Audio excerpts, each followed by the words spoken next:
listener production.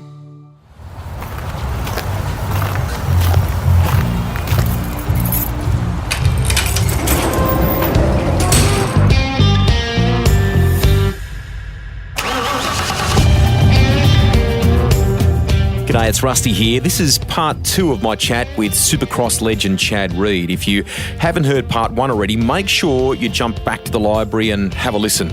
It covers his early career and rise to the top and a whole lot more. In this second instalment, we tackle injuries, the bike that he has a soft spot for among the countless that he's raced over time, and the exciting new chapter as he transitions from two-wheel racing to 4. It's a brutal game. That's obvious. What are the injuries that stick out for you, the ones that maybe to this day you still wince about or feel? I would say that the worst one that I've had would be my ACL. It came at a time that wasn't friendly on timing. I really believe that I would have won that championship that year, and it didn't only ruin that year. It kind of like it spilled over into the next year. You're obviously around people that are getting hurt, and knee injuries were a common thing. So I had many people around me that had ACL surgeries, and it seemed like they would just get it fixed, and 3, 4, 5, 6 months later they're back on the bike, and it's seemingly like everything was normal. For me, it wasn't like that. Like when I came back, I didn't have my full range of motion. Every time I did something, it would blow up. I had to have a second surgery. So it was just like a complicated injury that I was kind of thinking more that it would just be a pretty straightforward injury. So that one, and then I would say my ankle. I think the last time we were doing this might have been when I had a broken ankle. So that would probably be the other one, just those two. I think also too, if memory serves back to, there was Epstein-Barr virus, wasn't there, in 2010? How did that knock you around? And 2010 was just such a challenging, I would say, point of my life. I didn't, I felt like it was, I was at that transition point.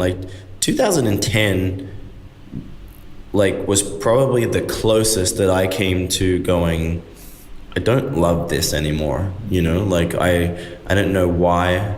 Obviously I was sick, but I was drained. I was mentally exhausted from the sport.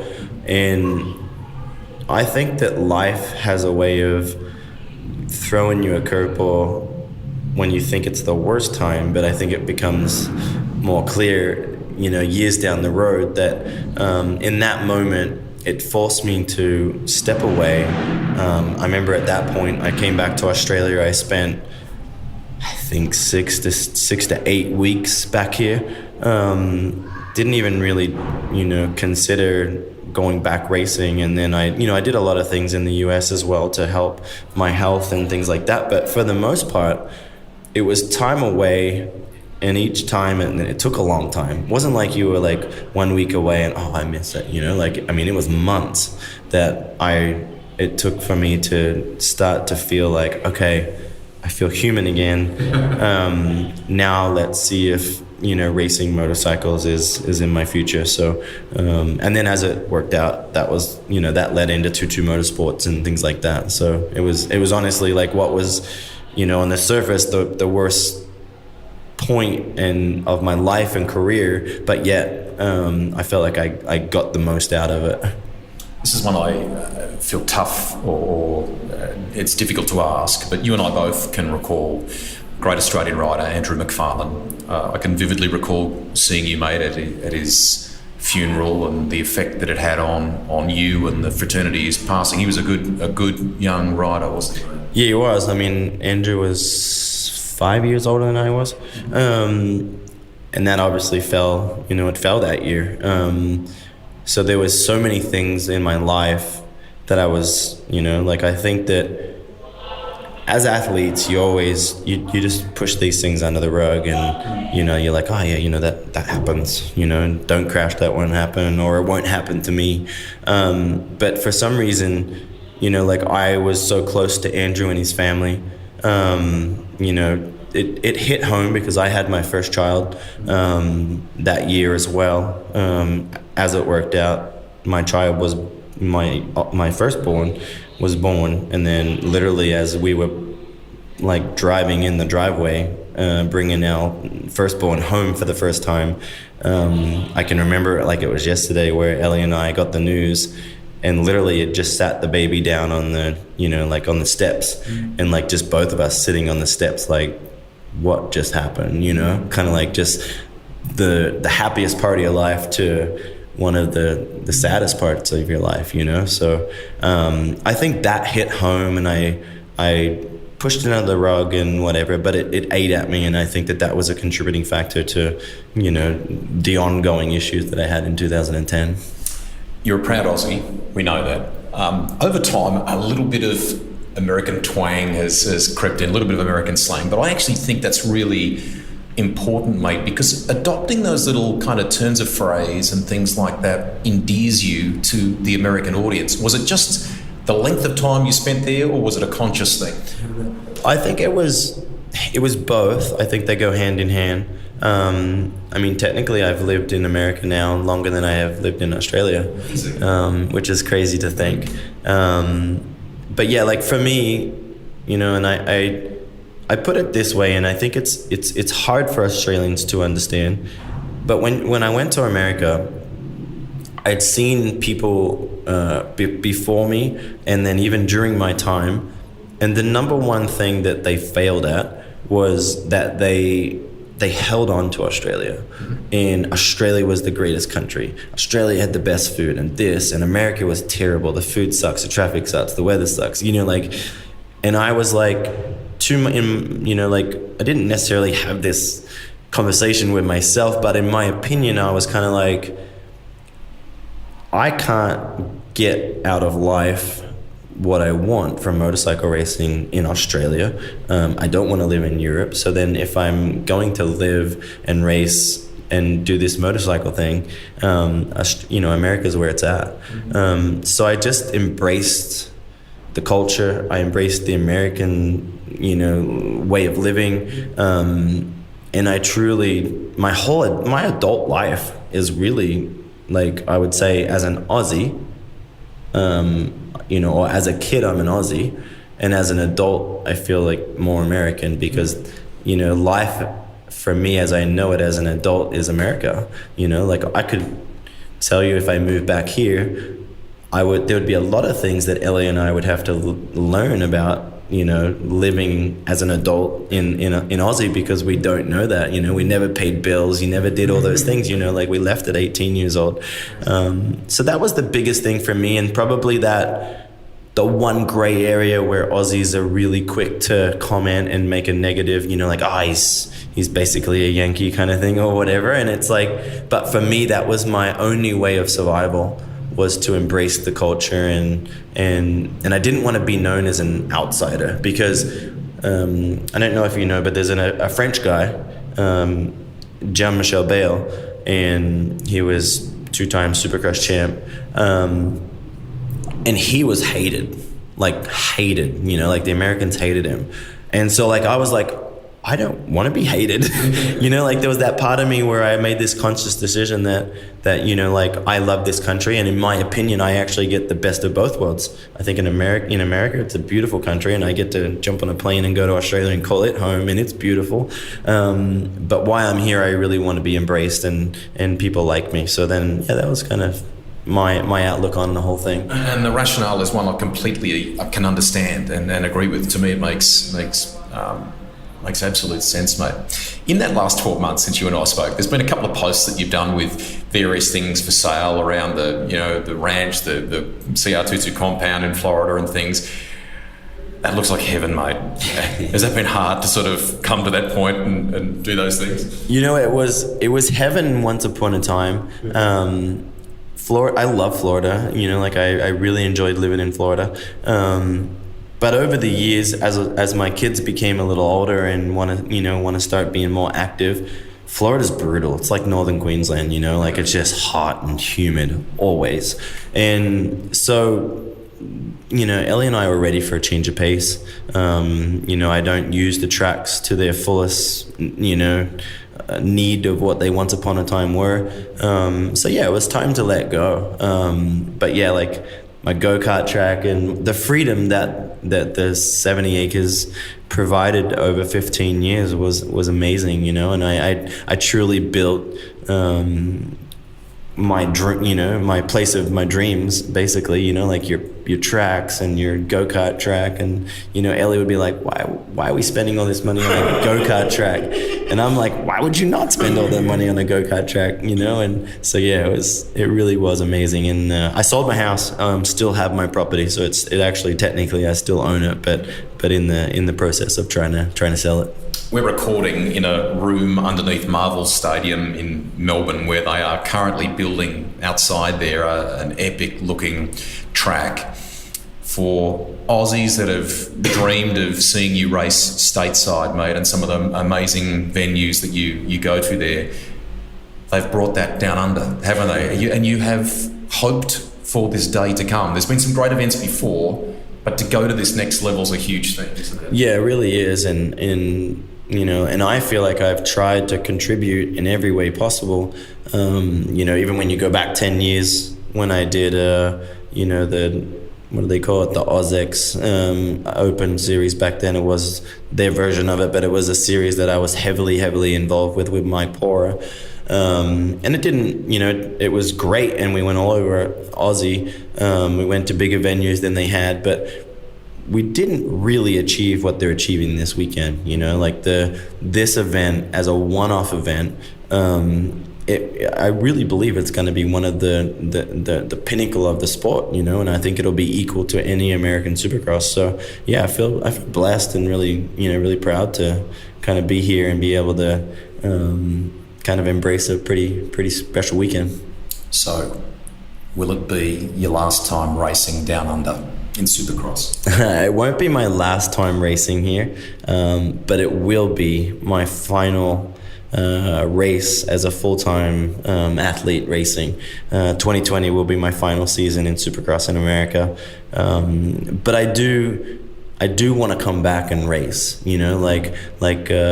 I don't know if it's next year or the year after, but I do want to do the off-season races. I feel like that's healthy. To have a goal of still staying in shape, still riding my motorcycle, doing the things that I love to do, but putting my mind and effort elsewhere during the year. So it's been I shouldn't say it's been a long time coming, but probably the last year.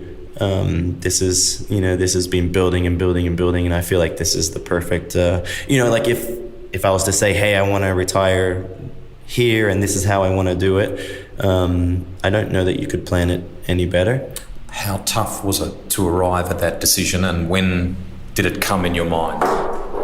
In a lot of ways, I made the decision last year. It was really only Ellie and I had the conversation, and I kind of thought, I was a fill-in rider at JGR. Western Pike got hurt, and then I just, it had been in Australia last year. I felt like I massively underperformed in Sydney, and it was, when I look back, it was because I had this just energy in me that I was ready to be done in some ways. And I wanted, I shouldn't say I was ready to be done, but I knew the time was coming. And so I wanted to win so bad that I just think I personally put just an enormous amount of pressure on myself. I didn't feel good all weekend. And it was one of the worst weekends that I've had racing in Australia. Like, I didn't enjoy it. I struggled with the track and the bike. And it was really the fact that it was really me creating that, because I was like, in my mind, I was like, it's going to be the last one, I want to win. And it just never happened. And there's a part of me that thinks that I'm here this year because of how bad that was. If I win, I think that there's a chance that I say I'm done. There's part of me that thinks that, because I know that when I left here, I'm like, I'm not going out like that. And then you look, you fast forward a year, and here I am with 2 broken ribs, and it's not a perfect case scenario, but that's life. But yeah, I think it's the timing's right, and I'm excited for what's next. I'm excited too, because there's a bit of 4-wheel action. I'm not a huge believer in seeing athletes stop cold turkey. I think it's, particularly for motor races, it's very important that they have something. And you've been in a Lamborghini during the year in the Super Trofeo series. Tell us about that, and was that a part of it, mate? Has that sort of sparked the fire in the belly for another chapter, something new? It was a huge part of it, honestly. It was 100% the reason, because I had this massive plan, my goal was to stay, or I shouldn't say my goal, but my plan was to stay at JGR, have a great off season, do some races, and come out swinging in 2020, and potentially 2020 always being the last one. And then it just, the things at JGR weren't happening as fast as I was wanting them to. They were kind of on the fence. Do they go racing? Do they not go racing? Suzuki was slow for answers. So I had a friend of a friend reached out and said, hey, you want to come drive a Lamborghini with me at Watkins Glen?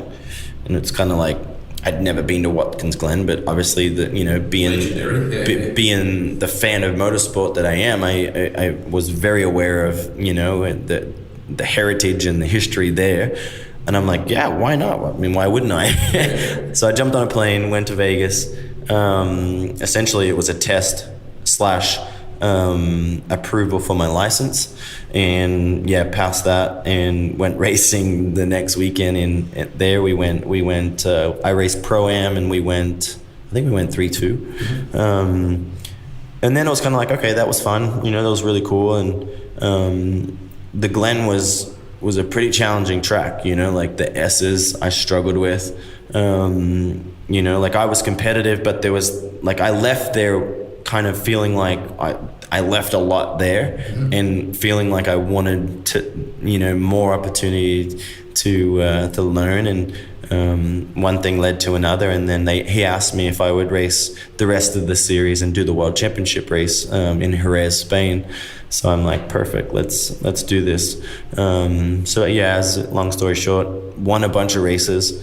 And then, put all my effort into those races to get ready for the World Championship. And then as it worked out, he ended up not racing World Championship, so I did it alone. And won the first race and got second in the second one, and was Lamborghini World Champion. So, I love the analytics, I love data. I love opportunities to learn. That's my passion. That's what drives me. So with the car racing, with so much of that stuff, having access to it, for me, it just overtook my world, and I just started thinking, man, this is I was surprised, because I had opportunities to get in and out of race cars before, with some tests, some V8 stuff. And every time I drove the car, there was no wow factor to me. I didn't have a wow. But for some reason, the Lamborghini car or a GT3 car, on the American, going to the Glen was a really, really cool track. And then going to Road America, VIR, and Laguna Seca, it just, they were iconic tracks that literally gave me the thrill. Like VIR would probably be my favorite track that I've ever driven, they have a section that they call the roller coaster, and it legit feels like you're on, and it just every lap, and I was I couldn't get enough. I did a test there, and they literally had to pull me out of the car because I was just having so much fun. I started out at 5-6 seconds off the pace of the pro team, and I got it down to a half a second. And on a used tire, I felt like I had race pace, I could throw down with the pros. And right there, it just like was the final hook for me, you know, like it was like that, okay, I can do this, you know, like it's starting to make sense to me. I'm looking at this computer and seeing all these squiggly lines. I'm starting to see, you know, like being able to translate them into what I'm doing on a racetrack. And that for me was just, I was sold. My natural line of questioning says Bathurst 12-hour. Yes. Would that be on the radar? Would that be something you want to do? 100% on the radar. It's actually already in the talks. So Lamborghini as a company is very excited about having me driving their cars and their series. Giorgio Senna is the head of motorsport. Huge moto fan. You know, loves the fact that you know that we're in there and we're playing ball in his world. So they want to put a factory effort into the 12-hour. And then I don't know if you know, but in 2020, the Lamborghini Super Trofeo series is the support series of it. So depending on some things falling into place here in the next couple of weeks, I may be there racing the Super Trofeo, because I wouldn't want to, like, I wouldn't throw myself into the 12-hour yet. I think Bathurst as a track is so gnarly that I would want to go there and spend laps and get up to speed, and then maybe 2021 come back and do a 12-hour appearance.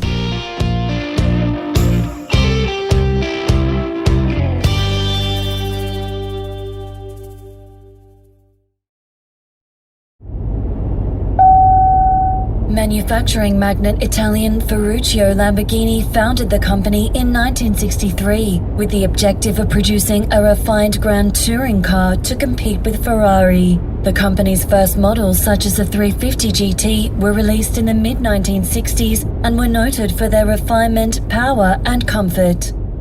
You're here talking to me with your Boost hat on. We both know Pete Adderton pretty well.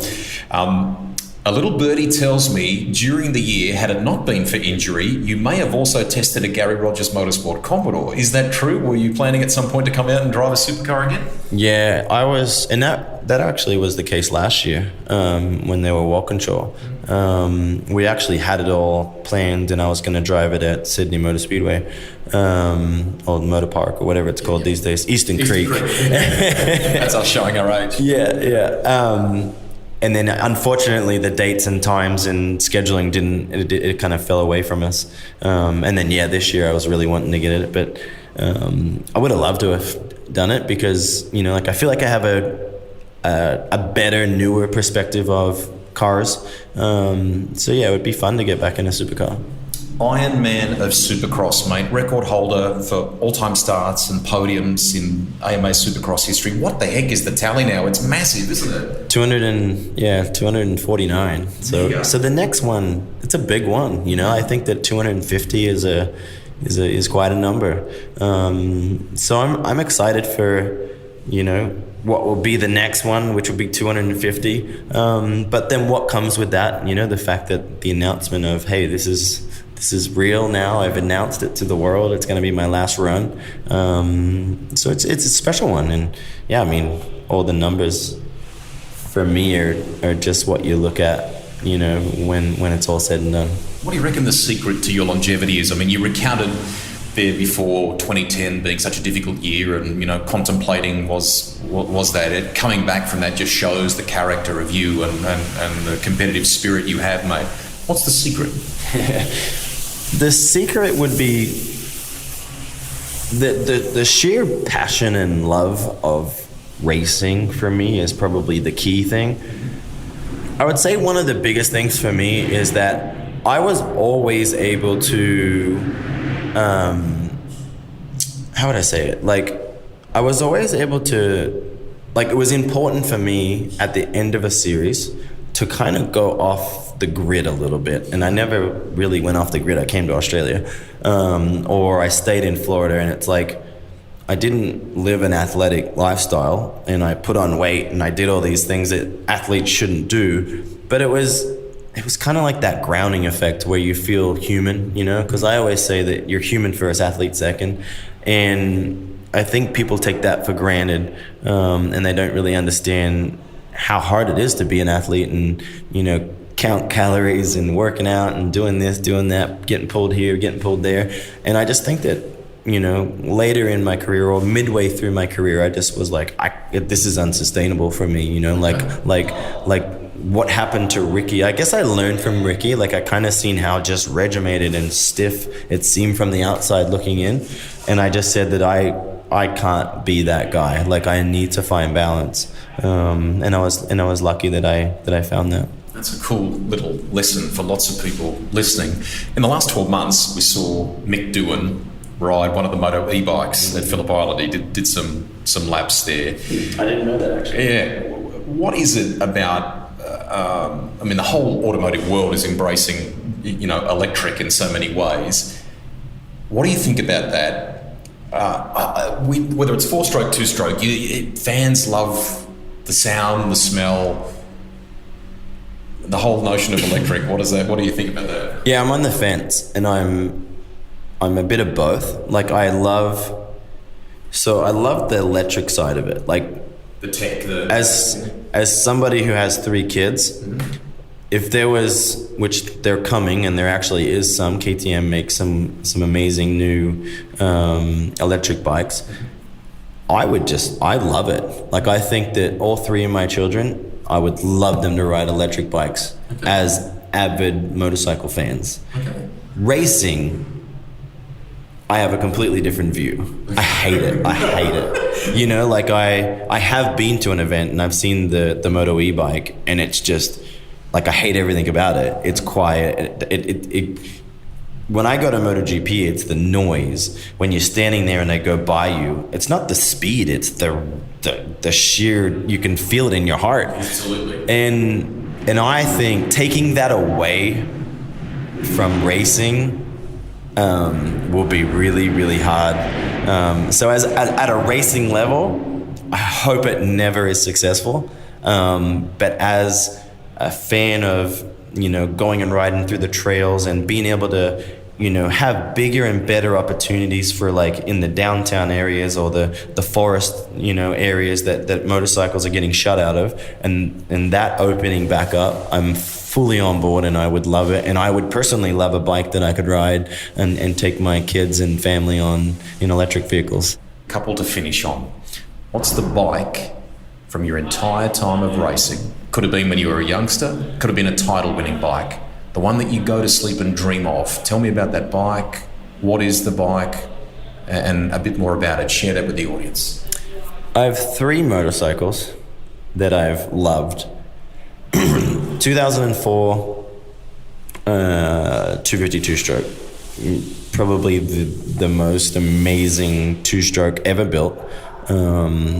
I loved it for everything that it was. It was light, it was fast, it would stop, it would turn, it would accelerate, it would go through whoops. It literally did everything that you could ever want it to do, and did it good. Then I would say my all-time favorite motorcycle would probably be my 2012 Honda 450, my factory bike. That bike was amazing. It just seemed like it was kind of the latest, greatest. It was really light, fuel injected, brakes were amazing. So it kind of did all these things that we fought over the years of, being able to accelerate and stop. It seemed like the window of opportunity was really big. So I would say that's my all-time favorite bike. Daily drive and favourite ride or drive. Is there a little Chad Reed resto project of some kind? Two or four wheel? No, I restored my 2004 252 stroke. It's pretty much 95% legit everything that I had from the days.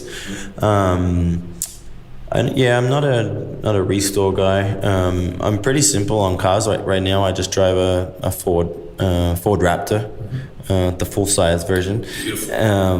Really beautiful, and it's a great car to drive around in, and that's my daily driver. I'm not a sports car fan on the road. Like, I love cars, but love race cars on racetracks. No, I'm not a like I don't have a desire and never have, had, all these crazy sports cars for the road.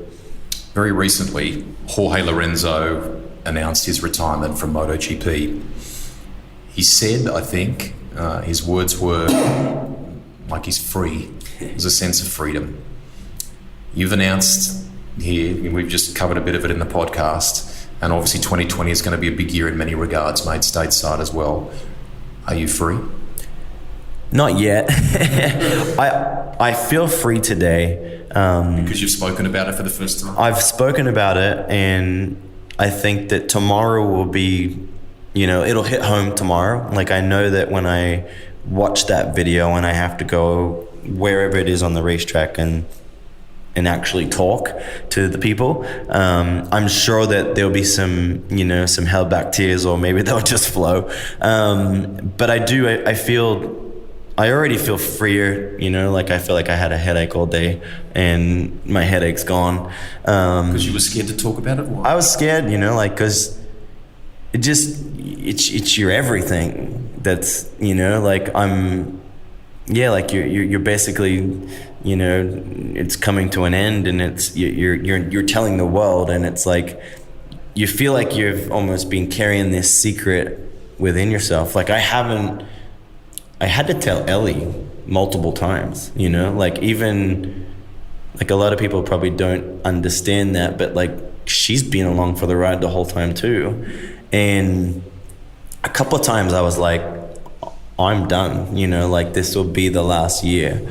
And then, she kind of like didn't really respond, or there wasn't really an interaction of like, oh, okay, like, so then I'm kind of like, you do understand what I just said, right? and then recently, finally I just was like, babe, like this is it, like she wasn't going to be at this race, and I told her, and I said, Ellie, I'm announcing to the world that this is going to be my final year racing. I think you should come to the race. And she's like, so you're like, this is it?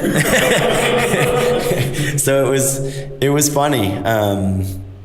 So I'm excited for her to obviously be here and enjoy that moment. But yeah, like it is. I want to, how would I put it? Like, it's like, my era. So it's like Dwayne Wade, Kobe Bryant, Jimmy Johnson, Jorge, Casey, all these people that are, recently announcing retirement, or, Casey a couple of years ago. But it's like the era that that is your era. Like your heroes outside of my sport that are my age are announcing retirement. And every time I watched one, I'm like, like it would hit home a little bit and a little bit more, and then the next person. And I recently had a back and forth conversation with Jimmy Johnson the other day, and I watched his Instagram message, announcing that 2020 will be his final year, and I kind of seen that coming a little bit, and just my conversation with him was like, there was a lot of understanding of like the same things he was feeling, I was feeling. And I obviously I told him and shared with him that I was going to announce it here. So yeah, it's just, it makes me happy, I guess, like that generation that that I raced it's all coming to an end. So it's kind of like an end of an era for me in life. I'm sure it will have every kind of emotion for you, mate, from, as I've said in the podcast here, I can fondly remember the young kid racing down under before he went and took on the world. The things that you have achieved, mate, you're a great Aussie success story, sporting and beyond that, mate. And from motocross to all the things you've done in the American Supercross scene, mate, congratulations. You're a proud family man as well, but I hope you get to enjoy the moment and have a fantastic 2020, and thank you. Thanks, Rusty. I mean, it's been just kind of like building over the last couple of years, and it just seemed like the timing wasn't right. Like I hadn't found what was next. Mm-hmm. And I think I told you, maybe not on this, but I always said that whenever I'm thinking of motorcycle racing, then I feel like I should do it, and do it to the fullest. And I don't care if the result isn't what it once was, but I always wanted to do it because I could, because like a really good friend of mine, Jeff Ward. Jeff's 50 plus years old, 56 I think, 56, 57. And you go ride with him on a motorcycle, on a mountain bike. I spend, some time around him, and the guy's just a beast. Yeah. And like somebody that you look at and you're like that's what I want to do, because he's 58, but he doesn't act 58. And he always said to me, he's just like, and I would imagine that he has that reality of, he's just like, dude, do it while you can, because you don't get to go back, and especially at 37, next year I'll be 38. Like, I don't get to retire for a year and then come back because I'm missing it, like when I'm done, I'm done. And so that's why it's been, I wouldn't say I've been holding on to it, but I did want closure, and I finally have it. So I'm proud, and I hope to one day soon still be representing in the motorsport world in Australia and abroad, and then I'll get to live my next dream, which is to drive a race car around Bathurst. Some stuff, mate. It's been great to chat with you. Well done on everything you've achieved, and good luck with that next phase. Thank you. Cheers, mate. Thank you.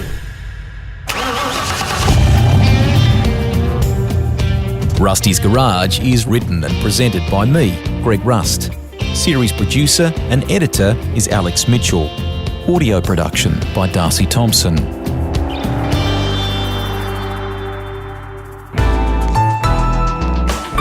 Listener.